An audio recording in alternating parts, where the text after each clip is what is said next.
സ്വർഗഭവനം ഒരുക്കിയതിൽ വേഗമെന്നെ ചേർപ്പാനെൻ്റെ പ്രിയൻ വന്നിടും.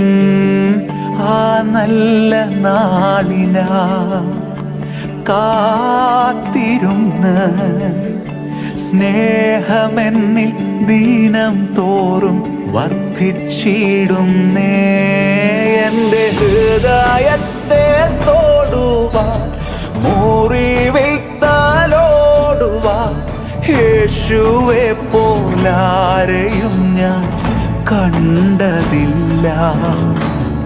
ഇത്രയേറെ ആനന്ദം എൻ ജീവിതത്തിലേകുമെന്ന് യേശുവെ ഞാൻ ഒരിക്കലും നിനച്ചതില്ല.